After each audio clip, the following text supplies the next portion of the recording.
Zoya news plus register के कराची से गुल मोहम्मद जोया की रिपोर्ट के मुताबिक सिंध एसोसिएशन की जानिब से इंटरनेशनल खिलाड़ी सरदार अहमद अब्बास अल्देरा जोया राजपूत के एजाज़ में 2 रोज़ा टीन पेन बॉलिंग टूर्नामेंट का इनेकाद किया गया, जिसमें 3 कैटेगरी डबल्स, ग्रेटर और मास्टर के 20 खिलाड़ियों ने हिस्सा लिया।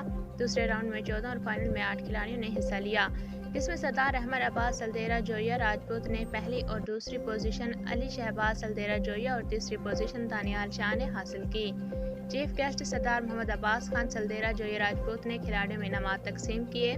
अली मागा साहब ने टूर्नामेंट मुनाकिद करवाया था, जो कि Sindh ten pin bowling association के सदर हैं और Ahmed Abbas ten pin bowling के चैंपियन और यूथ पार्लियामेंट्रियन सिंध असम्बली में अपनी खिदमत अंजाम दे रहे हैं और पहले कई बार बाहर के मुल्कों में पाकिस्तान की नुमाइंदगी भी कर चुके हैं और उन्होंने अपने मुल्क का नाम रोशन किया।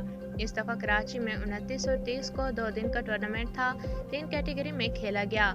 मास्टर, डबल और ग्रेटर। मास्टर में पहली पोजीशन अहमद अब्बास अल्देरा, दूसरी अली शहबाज अल्देरा, तीसरी पोजीशन दानियाल शाह, चौथी पोजीशन अली सोरिया। डबल में दानियाल और अली सोरिया ने पहली और अहमद अब्बास और अली शहबाज अल्देरा ने दूसरी पोजीशन हासिल की। ग्रेटर में इब्राहिम शहबाज अल्देरा नंबर 1 आए।